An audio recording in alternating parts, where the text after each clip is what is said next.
আসুন না মোদীজি একদিন। আমি মোদী বাবু মহাশয়কে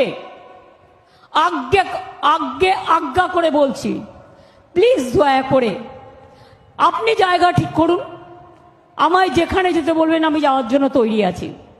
একটা মঞ্চ তৈরি করুন, আপনার সাথে টেলিপ্রম্পটার থাকুক, কারণ তাছাড়া তো আপনি বলতে পারেন না, না দেখে বলতে পারেন না, দেখে বলতে হয়। আমার সাথে কিছু থাকবে না, আমি একা থাকবো। আপনার সাথে দরকার হলে 10টা অফিসারকেও ডেকে নিন, আর সাংবাদিকদের দাঁড় করিয়ে দিন। আর সাংবাদিকদের এখন যেমন কোয়েশ্চেন শিখিয়ে দিচ্ছেন আর লিখে দিচ্ছেন, জীবনে যিনি কোনোদিন প্রেস কনফারেন্স করেননি সেটা না করে সাংবাদিকরা তাদের মতো কোয়েশ্চেন করবে, আমিও উত্তর দেব, আপনিও উত্তর দেবেন।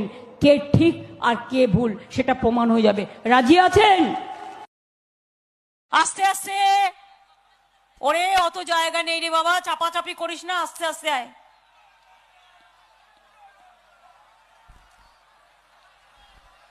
ব্যাস ওই পর্যন্ত, গার্ডওয়ালটা আর একটু পিছিয়ে দাও। ব্যাস বসে পড়ো। বুঝুন, বুঝতে পারছেন কি অবস্থা, জায়গায় দিতে পারিনি। বসে পড়ো, বসে পড়ো ভাই বোনেরা আমার, বসে পড়ো। ওকে অ্যাক্সিডেন্ট করে মারার চেষ্টা হয়নি? আপনারা জানেন না? ওর একটা চোখ আজও দেখতে পায় না, একটা চোখ নষ্ট করে দিয়েছে, চোখ উপড়ে গিয়েছিল, চোখের মনি উপড়ে এসেছিল। এত সস্তা নয়।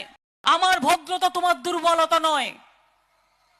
আমরা সমস্ত পরিবার তৃণমূল কংগ্রেস পরিবার। তুমি একজনকে চোর বললে আমাদের গায়ে লাগে। তুমি রোজ ভাইপো ভাতিজা বলছো,